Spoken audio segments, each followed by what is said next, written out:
All right, guys, it's time for the Wrestling Perspective podcast. I'm Dennis Farrell, and I'm not sure if my podcast partner has gotten married over the weekend in Vegas still, but he's Petey Williams. How's she going, eh? Did you get married again? No. That's no. No I drive-through didn't get married in marriages? Las Vegas. No drive-through weddings, nothing like that. But I tell you, Dennis, man, you been to Vegas before? Yes, I went for my first time. Here's a amazing story. I went for my first time last year. I'm 41 years old now. You can wish me happy birthday in a little bit. I'm 41 years old. I went for my first time last year. I got into a ton of trouble. I spent, I spent in 4 days $1,700. My wife was not Wow. happy. Yeah, thank you. That was, my wife was not happy at all with me, and I barely gambled. It was mostly restaurants in drinks. I didn't realize until the last day that there are two Vegases. There's New Vegas and Old Vegas, and Yep. and if you get in an Uber, spend $6, go to Old Vegas. Everything is quarter the price. You could get those $1.99 steaks that you hear about and all that stuff. Had no clue. I'm eating, $200 dinners every night. Well, Vegas. I mean, I love it. I've been here. I don't know, like a half dozen times. Never. I love this place. Like I really do. I've still never wrestled in Las Vegas, but. I mean, I don't know. The air is really dry here. Like I have a nonstop, like bloody nose and sore throat. It's super dry here. So, but I mean, we're having a good time. We just got finished our last set of tapings and, they've been really fun. I love doing it. Let's start with let's start with getting into Vegas. You're getting ready for your first show because you and I have not talked at all. Usually when you go on a trip, we're either on the phone talking or texting like crazy. But this time you're kind of MIA. I didn't know if like you'd wake up in a bathtub full of ice and your kidneys missing. No, I mean we're just off the strip. We're not on Fremont Street in the old Vegas or the new Vegas, but we're right off the strip. But it's just, I mean, I don't know where to start. I mean, I know I haven't really been off the grid. You know what I think it is, Dennis? It's the time change. It really is. It's the time change right now for you. What time is it for you right now? It is 12:48 in the morning. As we record this, by the way, it's Tuesday night, almost 1 a.m.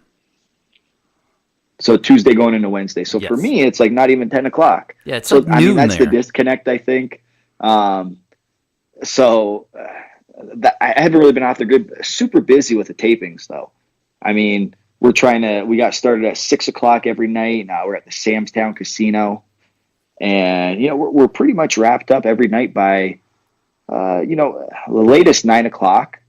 And just chaotic days. I mean, it's just pumping out like 12 to 13 segments, a lot of pre-tapes and stuff. We're filming for, how many shows did we film? 1, 2, 3, 4, 5. I think 6 weeks in the 3 days. Wow. And one of them was our Thanksgiving special. What's going to, obviously going to air on Thanksgiving. And I love doing the Thanksgiving special because, it's a lot of recap, a lot of like pre-tapes. What we usually do for the Thanksgiving Day special is this year, and it's the second annual Eli Drake Gravy Train Turkey Trot is what we call it. And Eli Drake has been in the match for the past 2 years. And, it's kind of like the old Royal Rumble. Like, we got the tumbler and then you pick out like, okay, Eli Drake picks and his one of his partners is whoever. And then the person on the opposite side, the same thing, tumbler, and he'll pick and whoever. And they'll bring out the person and then we'll do a little like, segment. Like it's a lot of comedy, which I love. And then the match itself is like 25 minutes long. With commercials, it's probably like 40 minutes or 35 minutes. And it's a lot of fun. Like we kind of throw the storylines and stuff out the window, and we just have fun in the match. Like, it's not like, I don't want to ruin anything for you or for anybody, but if you get a chance to, if you're not doing anything at 10 o'clock on Thanksgiving, watch Pop TV, because it's a fun match to watch. It really is, because they do a lot of comedy in the match, which is really good, and they do a lot of like good wrestling as well. So it's a good mixture, and I loved watching it. The commentary with Don Callis is hilarious on commentary, and just playing to everybody's characters. It's such a good time. I never laughed so hard just watching this thing in the truck. It was great. Have you ever been stuck in the turkey outfit? No, I haven't. I haven't even been in the match itself to be even considered to be in the turkey outfit. And, I don't want to give anything away this year of what happens. But I remember at the last set of tapings in New York, I asked Sanjay, I said, "Hey, who's wearing the turkey suit this year?" And he goes, "Man, I'm not going to tell you. I want it to be a surprise for you." So Sanjay does stuff like that just to pop me, kind of like, I don't want to tell you. I want it to be a surprise. And of course, I'm like, well, is it, give me a hint, like, has he ever wrestled here before? Yes. Are they currently on the roster? No. And then I'll start naming some names, and after a couple weeks, like, I'm not telling you anything else. You just got to wait. I'm not telling you anything else. And then when I get the formats emailed to me, I'm like, oh yes, I can't believe, he's going to be back and all that kind of stuff. So it gets me super excited. And the match itself was just great. And then that person wore the turkey suit. I thought he did a great job wearing the turkey suit. And just all fun stuff. It sucks. I can't wait till we do our podcast weekly, and then this has already aired, and I could talk about it openly and all that kind of stuff. So it kind of sucks. We're doing our podcast now. Nothing that we filmed has already aired. I know it's been reported online and stuff. So, but I say, you and I hate giving spoiler alerts. We just don't, or spoilers, I should say. There might be one, but we'll save it to the end of the podcast. So if people want to end it, we'll talk a little bit about that thing that broke on the internet, and then you can talk a little bit about it, but we'll push it to the very end, and people can just hit stop when we give them the warning. All right. Yeah, that sounds perfect. Let's do it that way. I like your setup, Dennis. Let's before we get back into the Las Vegas stuff, let's talk about this TV deal. It's been a hot topic on dirt sheets and writers on the internet this week about how, I guess the Pop TV contract is up in December, maybe December 31st. I'm not sure. I didn't read it. I'm not even going to lie to you. So, but it looks like, Impact officials are shopping. I'm doing the finger air quote thing. You can't see me, but I'm doing it, as everybody is doing it too. Shopping your product around. What have you heard backstage? Nothing much. I'm not really privy to those conversations. Like, I'm not privy to the contract conversations, money stuff, and anything like that. But that makes sense. If you look at any television, if you just look at WWE, they're on USA Network, and then they're going to Fox now, some Fox affiliates or whatever.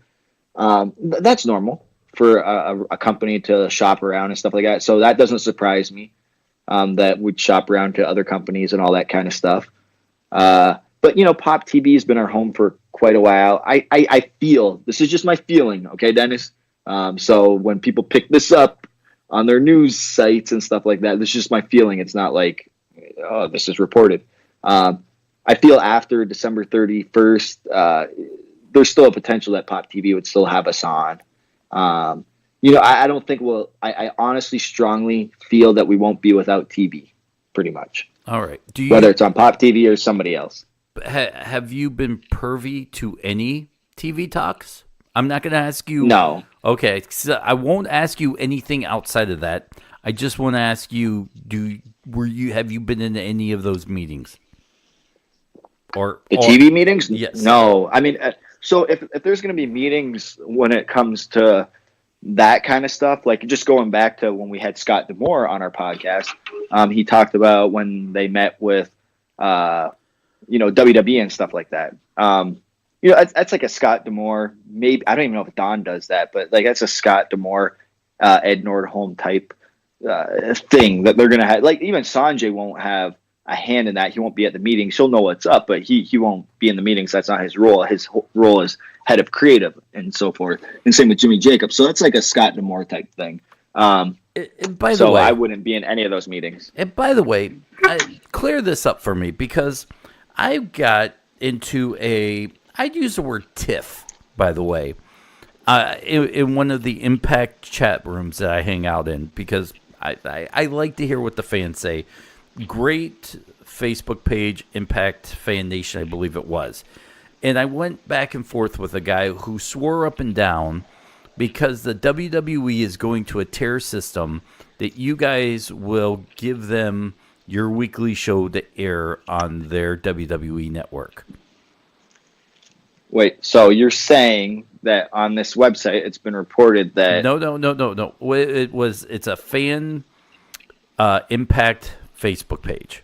And he is okay, so this web okay. So they're saying that they believe you guys will leave TV and either license or sell your weekly TV to WWE so they can air it on their network. That seems a little ridiculous, but nothing surprises me in wrestling, I guess I could say. But I don't see. Wow, I mean, it's kind of shocking. I mean, I don't think that would happen. I really don't. I don't know why. Would you be disappointed? That's a good question. I know. I mean, part of me would be like, yeah, because essentially, if that was the case, then that means WWE bought us out, right? I mean, that's what it would mean. We'd be on their network and underneath them, and then their guys would come over and handle our business and run our shows. That's what it seems like because they own us. That's what it seems like this person would be saying. I don't think WWE would be like, yeah, okay, you run all your own stuff, just you're going to air on our network. No, anything that airs on our network, they want a hand in, I would say. Right. So that would disappoint me because then, okay, all the creative and stuff like that, it's going to pretty much be just another WWE show, just with the Impact brand on it. Kind of like they did with ECW, like it wasn't the real ECW, like they aired it and you could tell it was the WWE version of ECW. So that would disappoint me in that sense. In another sense, I mean, would it okay, yeah, now we have a different amount of funding. We have a home, all that kind of stuff. Then there could be some cross promotion, like you could see WWE guys come up on Impact TV, see some dream matches and stuff. That would be the cool part that I would really enjoy to watch. But I highly, highly doubt that will happen. Okay. I didn't think so, and I think I would be disappointed because it just seems like it'd be another thing WWE has slowly taken advantage of. So I'm glad that hasn't happened. And speaking of ECW, did you talk to Tommy Dreamer yet this week? Oh yeah, I've talked to him all week. Why? What's up? How's PhoneGate going? PhoneGate. We haven't talked about PhoneGate. We've just been talking about other things and all that kind of stuff. Because I'll be honest, I tried to get him on the podcast as a surprise to you. And I thought it'd be funny since if you go back and listen to a few episodes ago, Tommy basically big-timed you. We were at a merch table. I kind of called him out, which I don't want to say backfired, but it was great because you two started kind of yapping at each other. And to get you back, then this has nothing to do with Tommy Dreamer liking me as a person or Tommy Dreamer wanting to be my friend. Tommy Dreamer gives me his phone number. And he's like, text me anytime. Now, I'm smart enough to know Tommy Dreamer, if I walk by him again, he'll never remember me. He'll be like, hey, you, come over here and buy this shirt for me. So I know that was a move directly to get back at you. Petey Williams. Yeah, and Tommy does that. I mean, he likes to pull ribs on, uh, the boys and all that kind of stuff. But no, I mean, it was great hanging out with Tommy at this set of tapings. He had, man, I don't really want to talk about what he did, but Don't talk about it. yeah, but I mean, our interactions backstage is, even though I'm an agent, I ask for advice from Tommy. I'm like, hey man, I need help with this. What do you think? And Tommy's great at giving advice. Like he's been around for a very long time, and he says, this is what I would do, and all this kind of stuff. And you got to remember, like, Impact Wrestling is ran differently backstage than WWE. So, some of his advice, like Tommy's worked for all the companies all over the world, and all that kind of stuff. So, it's a little bit, we just run things a little bit differently. So, his advice that he gives me, sometimes like the majority of the time I take it, or I'll put my own spin on it or whatever. But, he's always very helpful for me. Sometimes I'll ask him stuff and he's like, I don't know. And I'm like, no. And I have to like kind of like poke at him, like, like poking the bear, like, no, come on, Tommy, don't, you're blowing me off right now. I'm like, listen, man, I really need help with this. What advice can you give me? Like, do we need to talk privately? Whatever the case may be. But he'll always come back around and be like, I don't know. He'll walk away, and then maybe 20 minutes later, I don't know if he needs that time to think, like, and digest what I just brought to him. But then he'll come back and be like, listen, man, here's the deal. And then he comes up with like some, like, not crazy, but like very insightful stuff. And I'm like, wow, I didn't think of it that way. So yeah, Tommy's great like that. I don't have anything else on that. We'll move on. We'll move a little bit past that. Okay. By the way, Tommy didn't mention your name, if that's what you were asking. No, not me. But I was just trying to get at. He did wish you a happy birthday, though. Did he? I'm wishing you a happy birthday right now again. Oh man, listen. I'll be honest. It made me smile when you remembered me. Oh, of course I would, man. So of course I would. The three most important people in my life is Petey Williams. Yep. Number one. Yes. My dad and my mom. Now, okay. Out of these three people, only one of you three wished me a happy birthday. So I know your mom has passed away. That's right. And your dad. I don't know much about your dad. You don't really talk about him. Thus being that she couldn't text me, so I don't really blame her this year for that. Okay. And then I wish you happy birthday. She's off the hook. Yeah. Although my dad did end up calling me a day later, many hours later after that. So I think that his new wife was like, did you wish your son a happy birthday? He's like, who? Yep. Yeah. So that's probably how it went. So yeah. By the way, this is I don't even want to get into it, but yeah, it made me smile when you wished me happy birthday.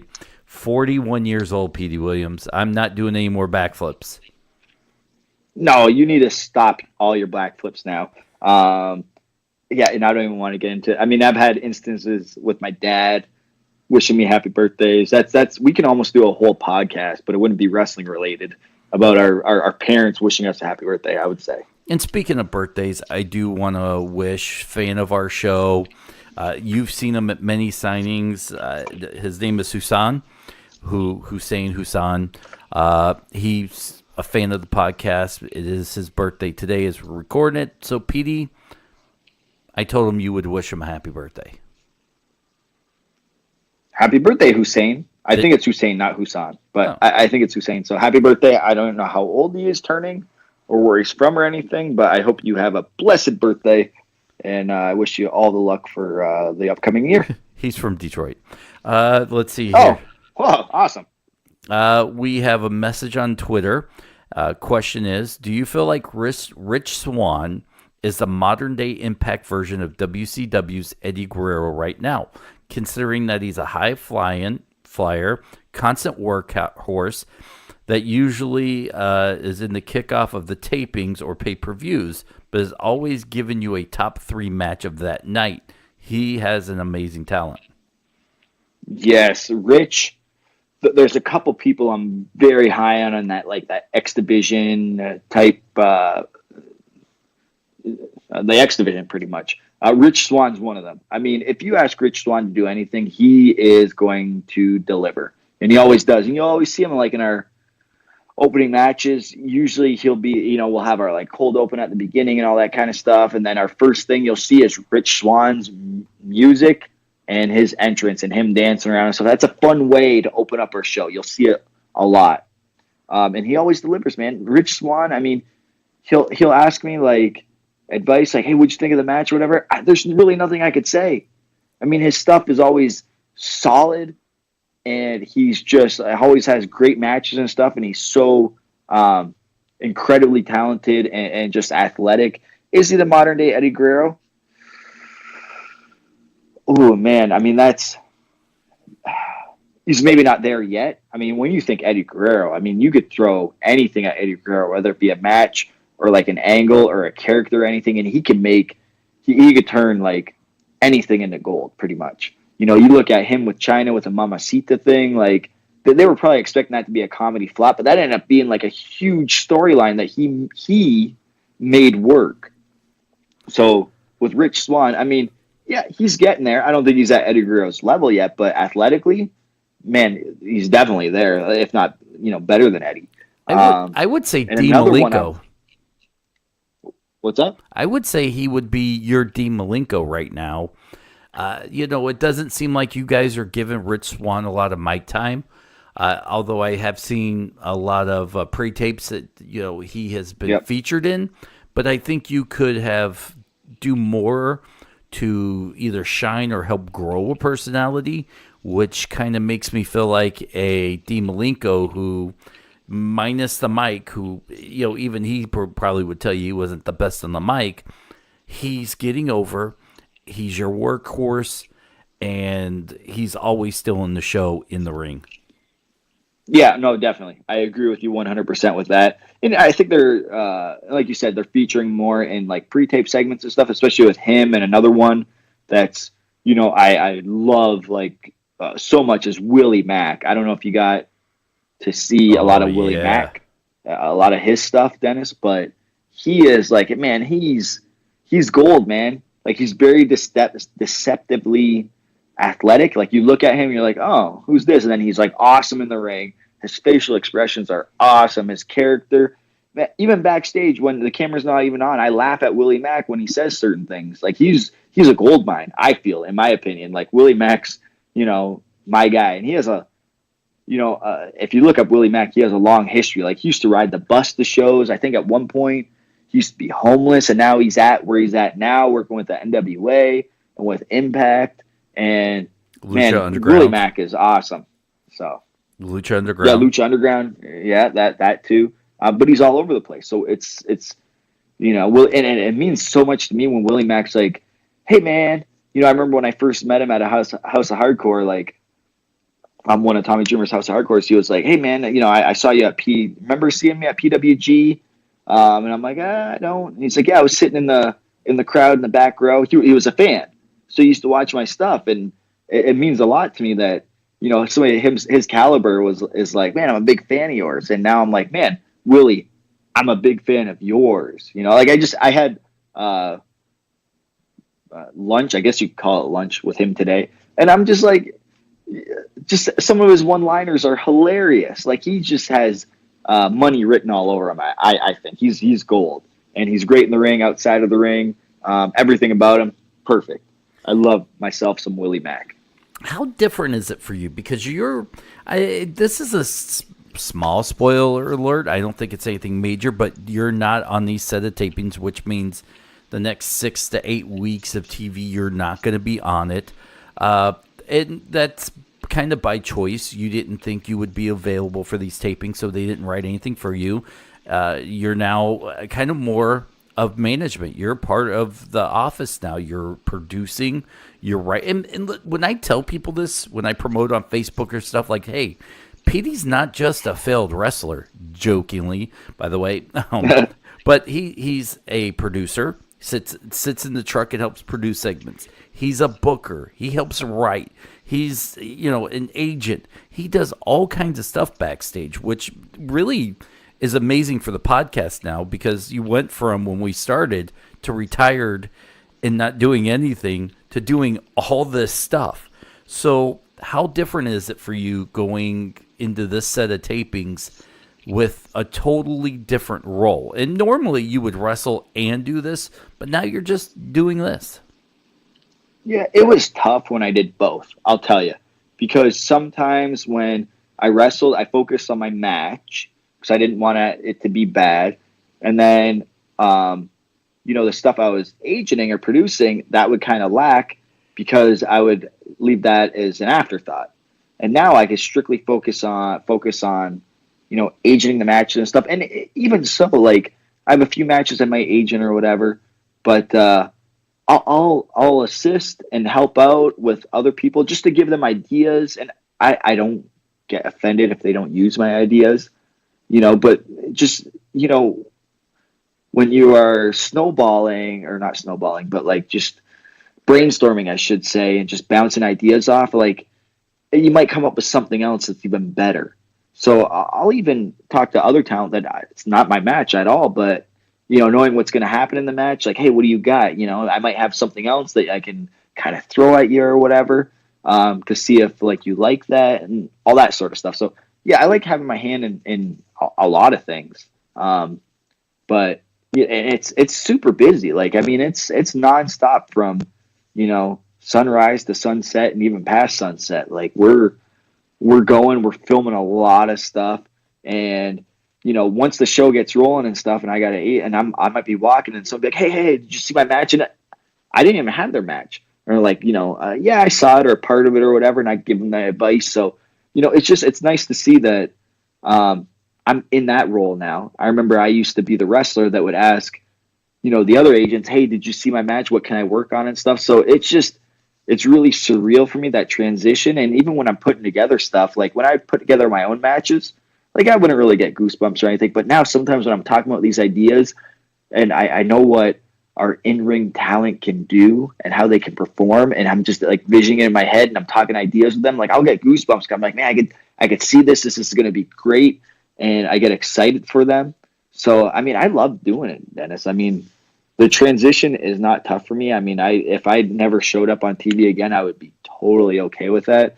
I mean, I do like wrestling. I do like performing, but I also really love doing this other part of the job as well. It's kind of nice because when I started, I guess I'll say when you and I started kind of coming around again to Impact and you started, tiptoeing back in and seeing if this is something you want to do, the company was in shambles. Now they're, a year later, it's, one of the comeback of the year company. Let's basically call it as 2018 comes to an end. You guys are starting to have merch. I'll be honest with you. Impact had this really, to me, best merch they've had was this Impact Vegas hoodie with the dice on it. I even made you go get me one.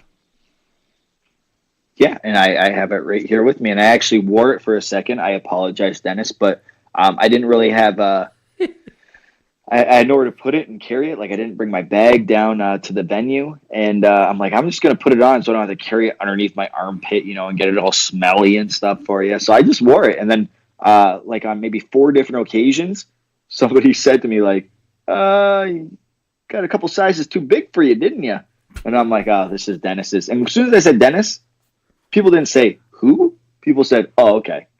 They know who you are, Dennis. They know who you are. It makes me feel good. And who knew that I would have an officially worn Petey Williams hoodie? So I'm excited about that. Yeah, you're gonna sign it and put it on eBay. But yeah, no, the company has really been turning around. I mean, we're really delivering on pay-per-views. I feel it's good. I feel like we're not doing a monthly pay-per-view like WWE does or like how we used to do in the past.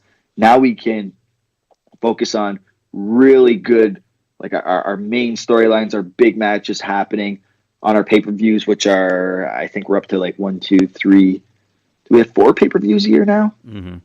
I think we're up to like maybe 4. I know we have Twitch Homecoming coming up in January. The Redemption one, that's usually, I think like April. We got Slammiversary in the summer, and then Bound for Glory. So 4 big pay-per-views a year. That's perfect. We have all the big matches on that. Is Homecoming Twitch or a pay-per-view? That's a pay-per-view. That's a big one. You're going to see a lot of things in the upcoming weeks building towards that. All our TV tapings were filmed right up to Homecoming. So this goes into the new year. I think our Homecoming pay-per-view is January 6th. It's in Nashville at the Asylum. The Asylum was where Impact first started in 2002. That was our first show at the Asylum. It's actually going to be torn down, I believe, sometime soon, post pay-per-view. That's good. So that's not going to be. So we're literally going to tear down the house, pretty much. So that won't be around anymore. So it's good that we were able to book that venue before it got torn down, and like kind of, it's our homecoming, come home where we started in 2019. Now it'll be 17 years ago. So the company will be around coming up for 17 years. That's pretty amazing. I don't know if you plan on going for that or not, but I'll tell you, I will drive down with you to be able to see that. Well, I think the way we're filming is, I'm not driving. I will fly to Nashville. But yeah, sorry, Dennis. Dude, let's drive. So a road trip. No, come on. No. I've been on way too many road trips in my career. But you got the January 6th. That's going to be Homecoming. Then I believe we're going to do January 7th, also at the Asylum there. So only pay-per-view and one set of tapings. And then I believe later on that week, I think we're maybe heading back to Mexico. I don't know if it's been announced yet or anything. This is just speculation, what I'm hearing. So later on that week, we're going to do like a couple dates in Mexico to finish up our TV tapings. And then we'll be back in Vegas in February. And then in March, we'll be back in Windsor. And that's as far as I know right now for our TV taping schedule. All right. Well, it's exciting. And we'll keep it a secret, outside the Tommy Dreamer, who we kind of have set up, but we don't really. And now we're all trying to act really cool. Text with Tommy Dreamer. Tommy Dreamer's potentially set up to be a guest, and we got a couple surprises, Petey. Oh, wait. Surprises, huh? Surprises. So Tommy's potentially set up to be a guest. Yeah. Wow. Okay. So he didn't mention anything about that. I may have to call you in to close the deal. Yeah, he's kind of keeping me in the dark about this. That's interesting. That's totally Tommy Dreamer, though. It's going to be like, surprise, and you guys are going to call me, we're podcasting now. It's like, what? What's going on? Well, Tommy and I are BFFs now. We're kindred spirits. Yeah, I can see that, because, he won't even return my text, but he'll return yours. So, that tells me something about your relationship and mine and his relationship. Now, are the tapings over now? Are they done? You coming home tomorrow? Is there another night? Nope, that's it. 3 nights in Vegas. That's about as long as anybody should stay in Vegas. 3 nights or so. Staying anything longer in Vegas, you're just going to get worn out. Not a lot of sleep, just a few hours sleep each night. But, when you're doing something exciting and fun, I guess you could just live off adrenaline. So I'm probably going to tomorrow's going to be like a recovery day. And yeah, tonight was our last night. We finished off the show, and now we're just getting ready for the next one. And this is, we have the Thanksgiving show, I think, and around the Christmas time, we're going to have like a best of show, I believe. So, between now and the end of the year, we're going to have 2 shows that are kind of like recap shows, minus the Thanksgiving one where we actually have a match on that show. But storylines won't be involved, but those are the 2 shows that are kind of like recaps. But yeah, a lot of good stuff coming up. So in Las Vegas, there are a million things to do, Petey Williams. Do the boys go out together now? Or have you noticed that, a couple people go out together, but everybody kind of goes to their room? What's the afterlife like in a taping in Vegas? Because I've been to Windsor with not a lot of things to do. Toronto had some things to do, and, some of the boys, no names mentioned, will, have a into tapings party. What was the vibe and the afterlife like in Las Vegas? Yeah, I think guys went out and stuff like that. After a lot of the tapings here, we went and worked on the next day's show, like just tightening up some things, going through the, run sheet and everything like that, what we're going to film, things we have to still get filmed, all that kind of stuff. And you got to remember, Dennis, it's really tough that, when we film things out of order and multiple things, it's kind of hard to keep track of the storyline.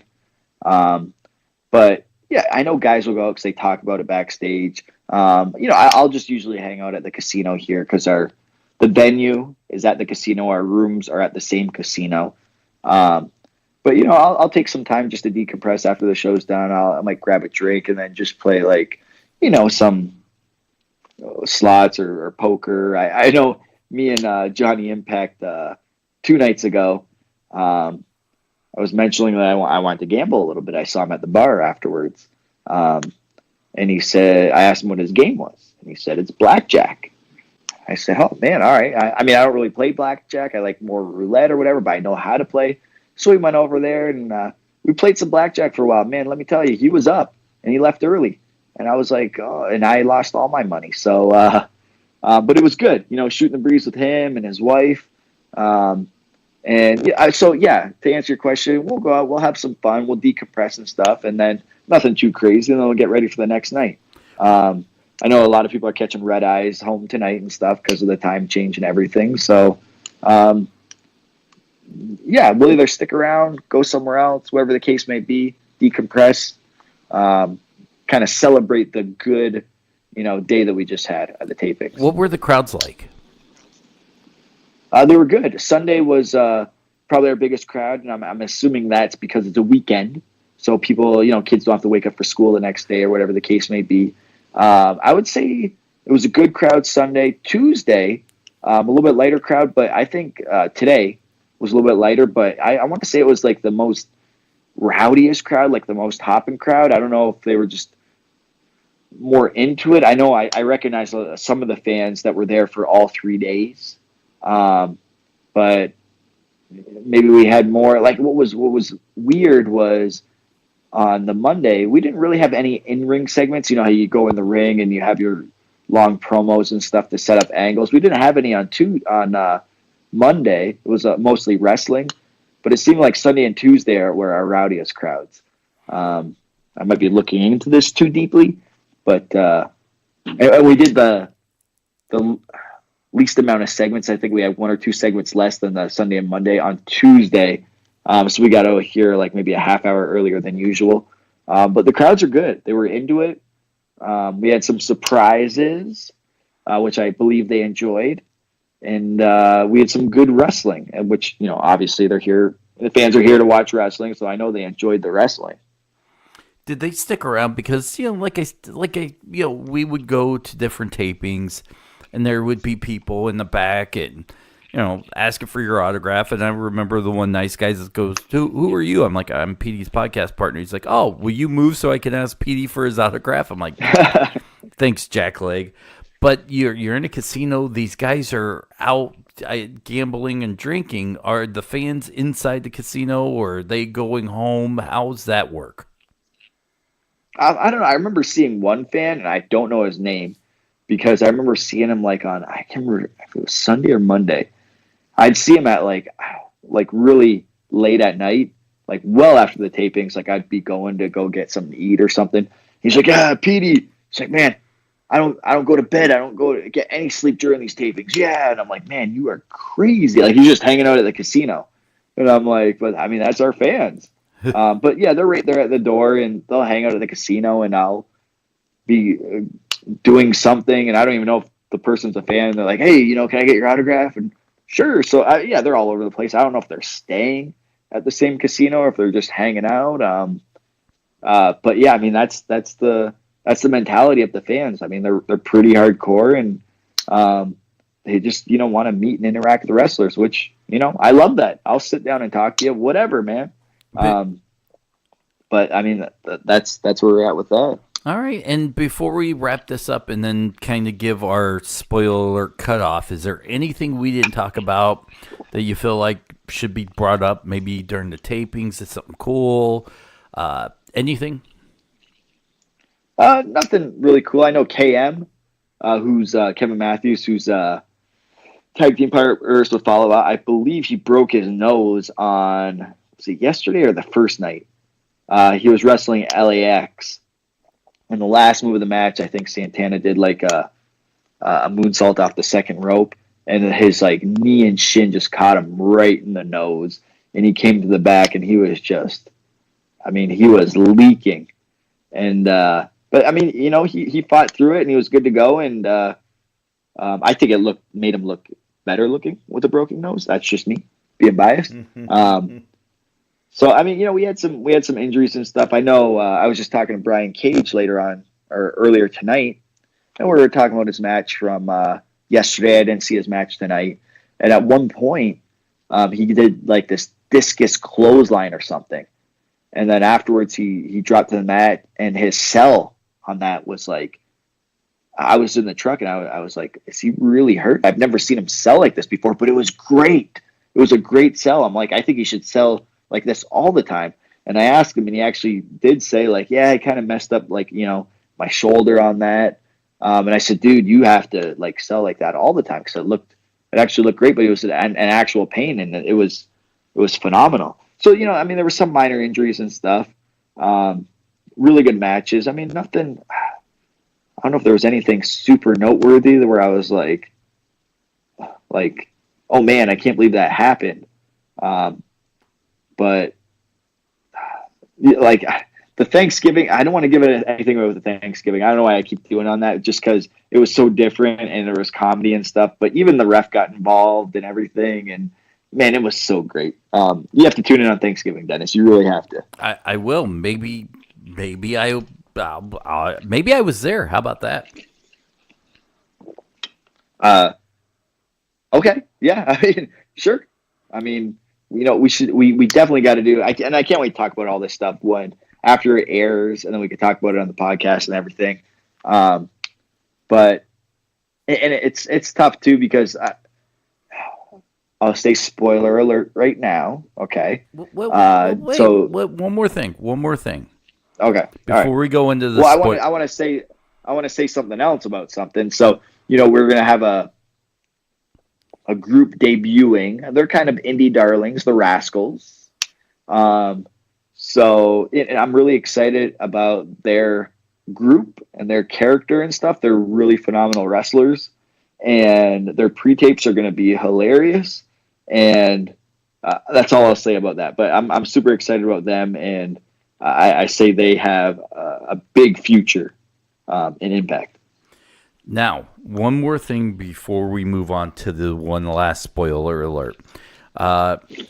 I know that you're not a super duper cartoon character guy, right? You're not a Marvel comic book guy. Okay.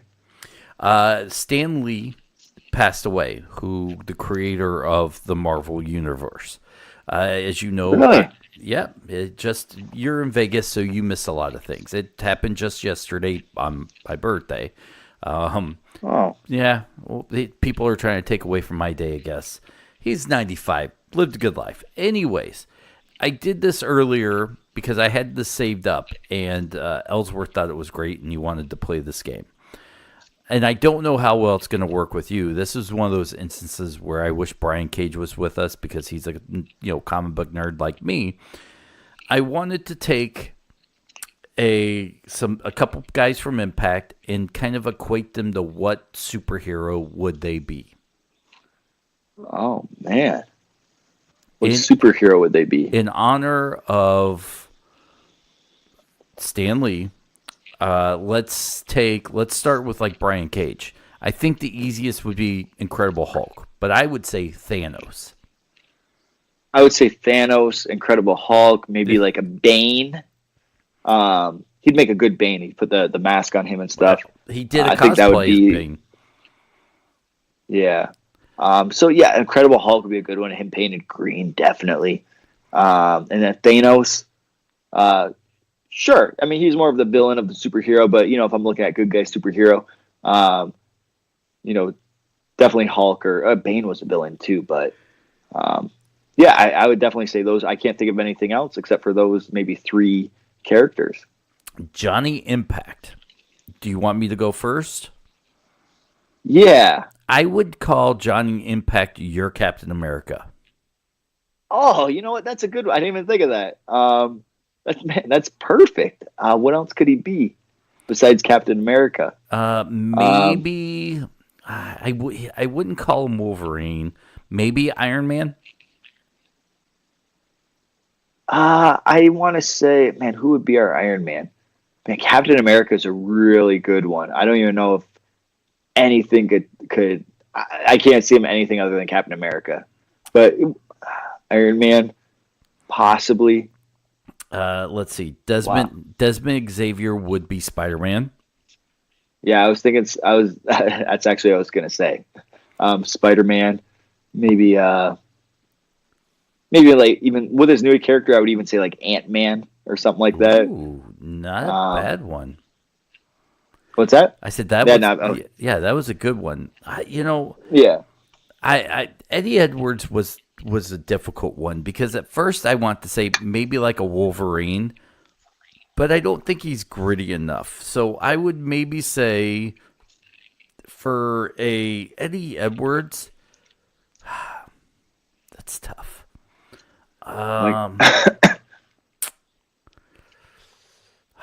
Who would he be? And this is just Marvel, right? We're not going into DC. We're not going into DC. Maybe Gambit. I don't know if you're familiar with. Gambit. Yeah, I'm familiar with Gambit. Hey, you know what? No, Eddie Edwards would be Deadpool. Ooh, okay. I think that's the closest one with his character and stuff. Him being like just over the top, crazy and stuff, because that's how kind of Deadpool is. But he's funny as well. I would say he's the closest to maybe Deadpool. All right, Eli Drake. Now I went back and forth when I started playing this game in my head because, I really think that Eli Drake would be like the perfect Star-Lord from Guardians of the Galaxy. Oh, yes. Because he's smart mouth. See that? He's got the attitude. I think right there would be perfect for me, for him. And I'm trying to think if there was anybody else that I really thought would be. I think a Wolverine would be somebody like a Killer Cross. Oh my gosh! I can't believe I didn't see that. I think that'd be a good. That's perfect.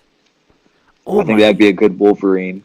Oh, how could I have been such an idiot to pass that up? Doctor Strange, Matt Sydal. Oh, yeah, I was gonna say that too. I could see that. I mean, it's coming different characters, but they're very like insightful and very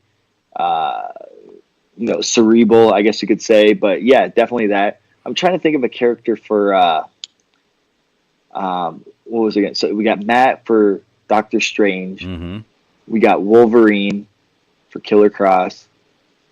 And what are some other superhero for the Marvel? Like what about what was Drax the Destroyer? Who would be our like Drax the Destroyer?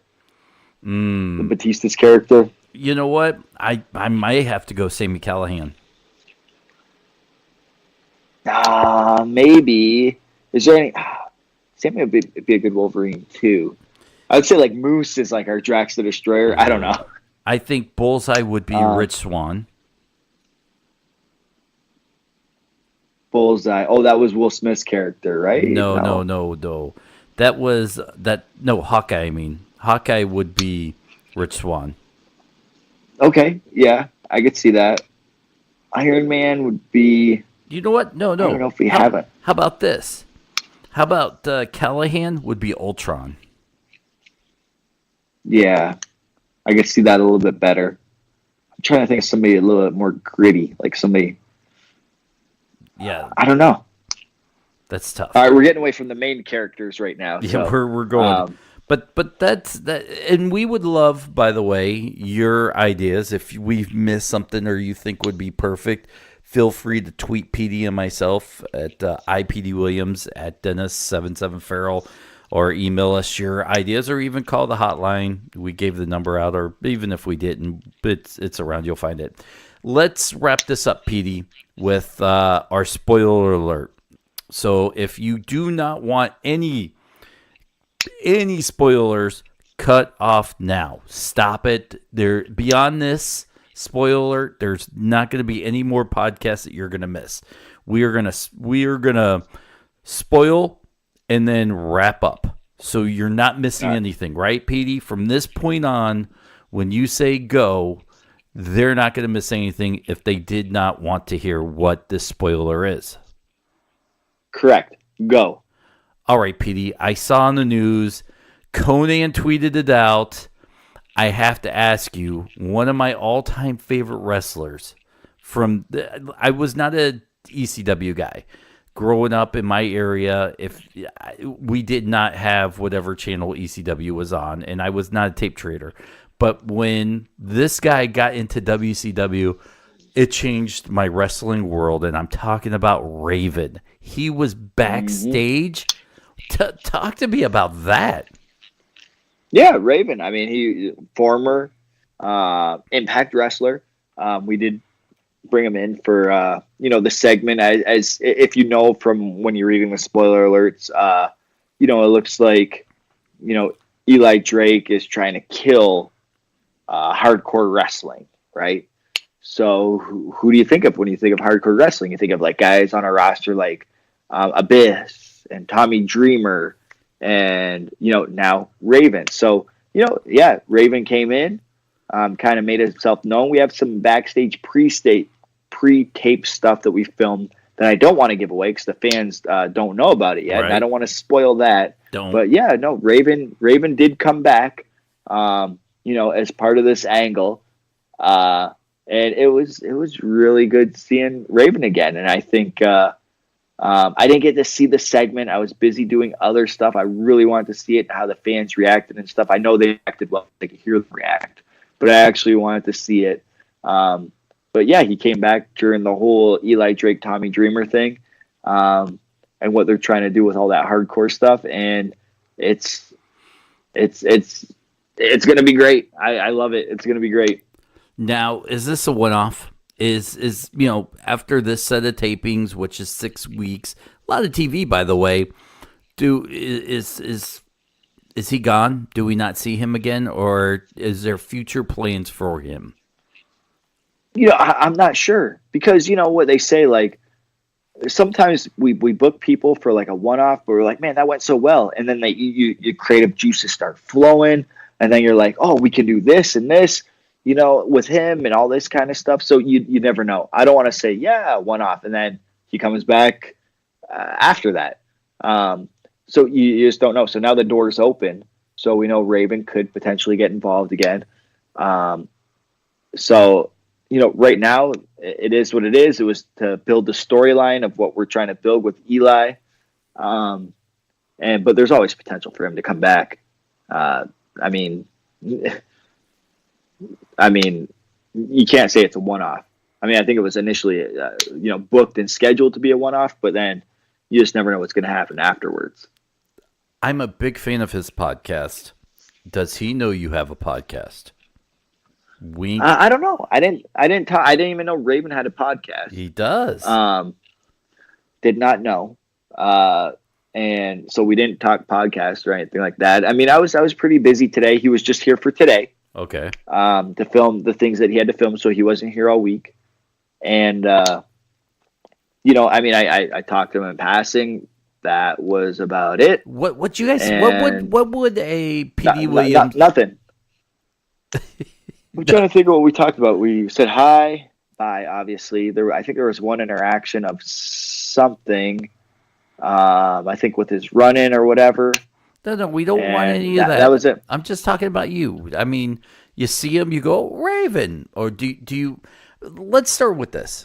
What do you call wrestlers when you see a wrestler, whether it's out in public or at an arena? Do you call them by their wrestling name, or do you call them by their real name? It depends. Like today when I talked to him, like, hey, Raven, what's up? I mean, I could have said, hey, Scotty, what's up? Like, I just said Raven when I talked to him, and it doesn't matter. I guess it really doesn't matter. It depends. Like, it depends on which people you're talking to, I guess you could say. What would you call what do you call Johnny Impact? John or Johnny, like Right. because that's his name. I'm trying to think of who I don't call their actual wrestling name. Eli, I never call him like Sean or anything like that. It's just Eli. Mm-hmm. Moose. I don't even know how to pronounce Moose's name, so I always call him Moose. Abyss. Sanjay, there's a I might call Sanjay his real name or Sanjay. Jimmy, I'll call Jimmy or his real name. It depends. It really depends on the situation or whatever. Sometimes you're like, hey, Sanjay, you're trying to get his attention and he doesn't answer. Then you use his real name and then he turns around. Who used my real name? I'm like, it was me. Hey, now that I have your attention, I have to say something to you. So yeah, it depends. There's no like, for me, set rule in my head. I know that like Alex Shelley, I never call him Alex like that. I don't even think ever in my life I called him Alex Shelley. And he doesn't actually call me Petey. He actually calls me PJ. That was my name growing up with my family. And I told him that, and I guess that stuck with him. So he always calls me PJ. Even when he texts me, hey PJ, what's up? Like nobody calls me that except for my family, like when I was a kid. So it all depends. It all depends on your relationship with somebody or what you feel comfortable with or how you know them or that's all it depends on. There's no set rule, I don't think, in my mind. Should fans always call a wrestler by his wrestling name? Oh yeah, definitely. Like I remember one time, not related to that what you just said, but yes, always call them by their wrestling name. Especially like if you're asking for their autograph or the picture, like are you taking a picture with the wrestler or their or the real person? No, you're taking a picture with a wrestler because you want a picture with a wrestler. I remember one time Chris Sabin, he introduced himself by his real name, and he wasn't like a big star yet. He was just starting off. And then the person that first met him, he's like, hey, I'm Josh. He's like, hi, Josh, I'm so-and-so. And then he makes his round, and then he was thinking like, hey, man, who's this Chris Sabin guy I hear all about? And then he was like, oh, that's me. He's like, well, you said your name was Josh. He's like, well, that's my real name. It's Chris Sabin. He's like, I don't want to know a Josh. I want to know a Chris or a Chris Sabin. Oh. And I think since then, Chris Sabin has always introduced himself I'll be like, my name's Peter Williams, so I'm Petey, like that's my real name. So when we're people are in the locker room, like guys coming in, like, hey, nice to meet you, I'm so and so. I'll say, hey, I'm Petey, and then Josh will be like, my name's Chris. Hi, Chris, nice to meet you. So he actually introduced himself as Chris now. So I think that really resonated with him, and he's using that now. Like, hey, I'm just going to use my wrestling name when I'm at work doing business, being a wrestler. Okay, I was curious about that. So let's wrap this up. Send everybody home. I guess you don't have anything to promote, do you? No, not, except for the TV tapings we just did. You can watch them all in the upcoming next 6 weeks on Thursday nights at 10 o'clock on Pop TV. Are you going to be at the BCW show, the holiday show coming up? Oh, is that January 19th or when is that? I believe so. I saw it come through my social media, but I didn't pay attention to the date. I think Scott and I briefly talked about that. I am not sure. I said I would have to look at my schedule. So right now, as it stands, I am not sure. Okay. And you're not going to be at the at least for now, the Rhino benefit. I think that's coming up in a few weeks. No, I will not be at the Rhino benefit. What's the main event there? Shane Douglas and Joey Legend? Sure. Sounds good to me. Okay. Yeah, okay. Sounds great. Yeah, so I mean, that probably won't be me either. All right. Well, there you go. You won't be seeing Petey in a town near you. You will not. I'm all backstage now, man. It's all gonna be voice and not seeing my face anymore. I'm probably gonna come back. I'll show up on TV and be like, man, when did Petey get so much gray hair or whatever? Like, we haven't seen him forever. And no, it's just kidding. Wow. But Killer yeah, Cross you won't be beat you seeing me off. around. Killer Cross beat you so bad you're just off TV. Hey, I came back well after that. I mean, he beat me bad in June, and then I was at Slammiversary, and I think the last time I showed up on air on television was in September in Mexico. Who Me, beat you Puma then? King, Jack Evans, and Trevor Lee. I think that was the last time. No, and then I had a little pre-tape with Scarlett or whatever, but that was the last time I wrestled on TV. So back in September. So it's okay, because then when I do come back, it'll mean more.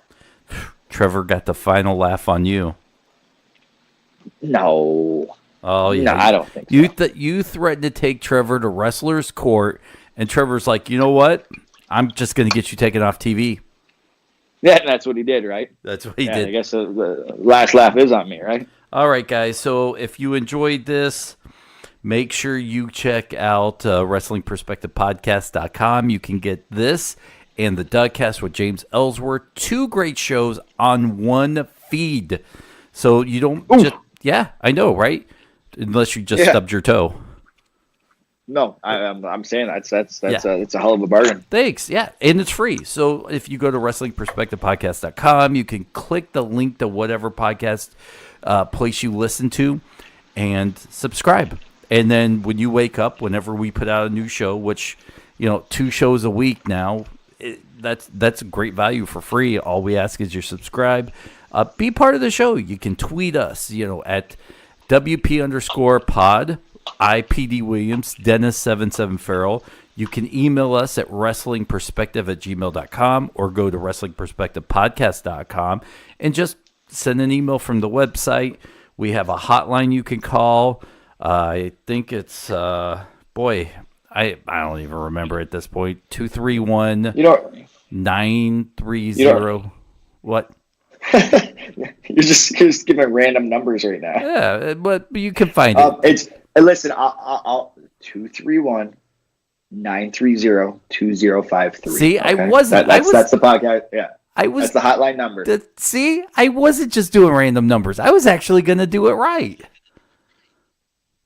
You ever see those people? It's like, yeah, 231-930-2050. 53. So, yes, you can call that number, leave a voicemail. It sounds like you might have called the wrong number, but it's not. It's a robotic lady. It is a voicemail. Leave a voicemail, your name, where you're calling from. Be part of the show. That's all we ask. And here we go. We've got some exciting things coming down, some secret guests coming up. Petey, listen, it's like 2 a.m. here in Detroit. It's like noon in Las Vegas. You can go sit out by the sun right now. Yeah. So enjoy, get some sleep, get home safe, because I really want that hoodie. Yeah, no, I'm gonna make sure I check it. No, I'm not gonna check it. I'm gonna carry it. You're gonna carry it. Make sure that it doesn't get it doesn't get lost in the luggage or anything like that. And it'll be there for you, pressed, dry cleaned, all the above, and it'll be delivered to you. Are you gonna deliver it? Because you do owe me a trip out to my house now. When you come to my door, I will deliver it to you at my door. Oh, that's painful. I get what you're saying, by the way. All right, guys, that's this week's Wrestling Perspective. Enjoy. We'll see you next week.